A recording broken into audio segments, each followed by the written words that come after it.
Salut tout le monde! Bienvenue sur ma chaîne et merci beaucoup d'être là pour une nouvelle recette. Alors aujourd'hui, je souhaite partager avec vous une recette très savoureuse mais très simple à faire, vous allez voir. Alors ce sont des biscuits marocains qu'on appelle riba. Alors on peut les faire avec les fruits secs qu'on aime. Alors aujourd'hui, je vais vous les présenter aux amandes. Alors on peut les faire à la pistache, à la noisette, à la cacahuète. Vous pouvez même les faire avec des graines de sésame. Je vais vous montrer la liste des ingrédients. On passe à la suite en vidéo et je vous retrouve à la fin de cette recette. À tout à l'heure!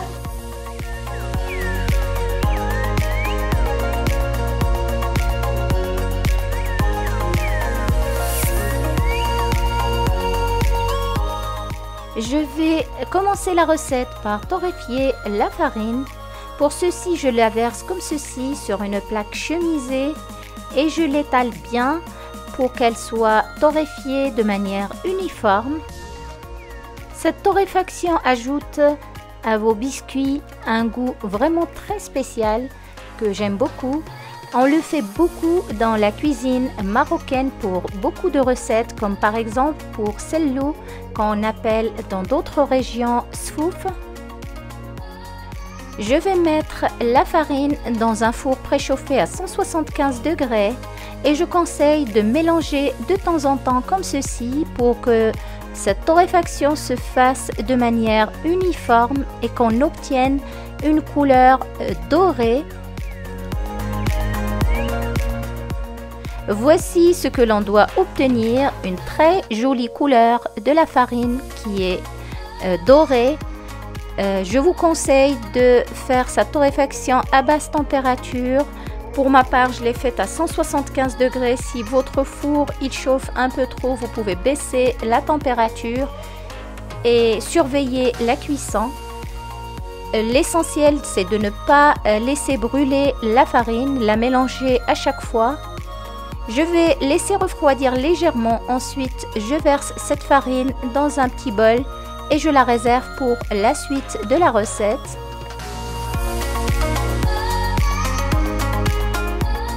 Et dans un grand bol, je verse le beurre pommade que j'ai sorti du réfrigérateur bien avant. Il a eu le temps de prendre la température ambiante.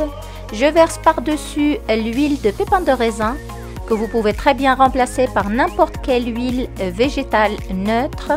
Celle que vous avez, par exemple l'huile de tournesol ou une autre huile de votre choix. Pour la recette à la cacahuète, j'ai remplacé cette huile par le beurre de cacahuète. Je mélange bien les deux éléments. Ensuite, j'y ajoute le sucre en poudre et je continue de travailler ces ingrédients à la maryse jusqu'à ce que j'obtienne une texture crémeuse.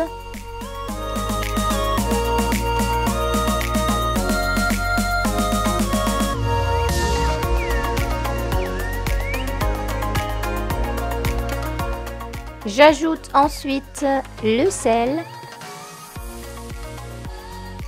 J'ajoute aussi l'arôme de fleurs d'oranger. Et je mélange à nouveau à la maryse jusqu'à ce que ces deux éléments s'incorporent totalement à mon mélange.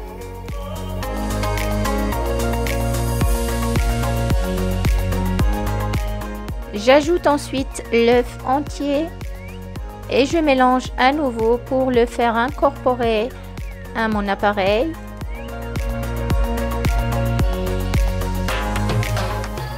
J'ajoute ensuite la poudre d'amande.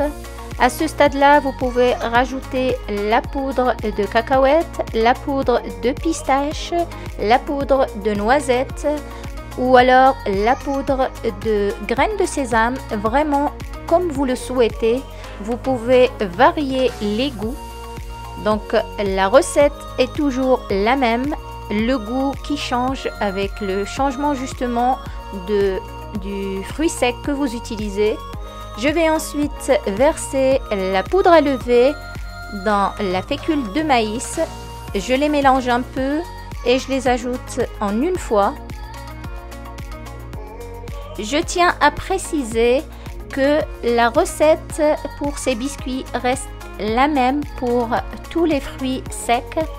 Simplement, comme je l'ai déjà précisé en début de la vidéo, pour la version à la cacahuète, j'ai remplacé l'huile par le beurre de cacahuète. Et pour la version à la pistache, je conseille de ne pas torréfier la farine, sinon ce goût de farine torréfiée peut prendre le dessus sur le goût de la pistache et le masquer complètement. Une fois que j'ai bien fait incorporer la fécule de maïs, je vais venir rajouter la farine torréfiée. Je fais ça en 2 fois. Je mélange bien jusqu'à ce que j'incorpore la première partie comme ceci à la maryse. Ensuite, je vais rajouter la deuxième partie. J'enlève la maryse et je continue à la main.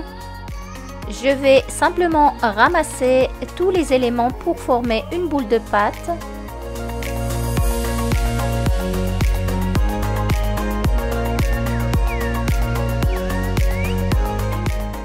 Voici ce que l'on doit obtenir, une pâte très moelleuse et facile à travailler. À côté, je vais prendre une plaque chemisée.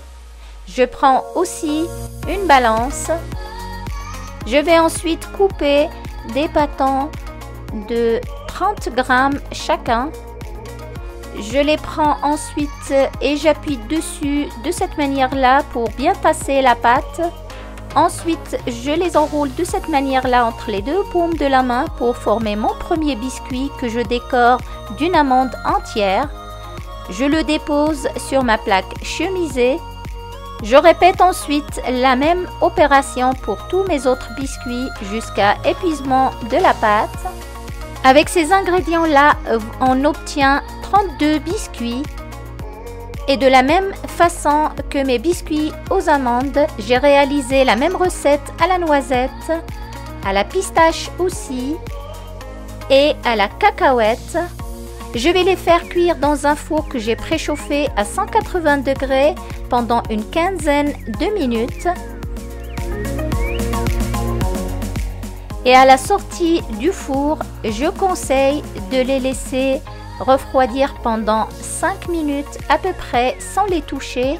Ils sont tout mous à la sortie du four et ils vont légèrement durcir et former une petite croûte bien croustillante sur le dessus. Je vais ensuite les mettre sur une petite grille pour les laisser bien refroidir.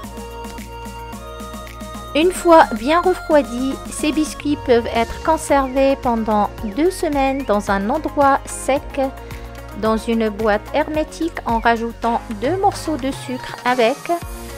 Vous pouvez aussi les mettre au congélateur et vous pouvez les conserver jusqu'à 3 mois. Juste avant de les servir, vous pouvez aussi les saupoudrer d'un petit peu de sucre glace. Et il ne me reste plus qu'à vous souhaiter une excellente dégustation. Et voilà, c'est la fin de la recette pour aujourd'hui. Merci beaucoup de m'avoir suivi. Si cette recette vous a plu, n'hésitez pas à la liker et n'oubliez pas de vous abonner si ce n'est pas encore fait. Je vous dis à très vite pour une nouvelle recette. Au revoir!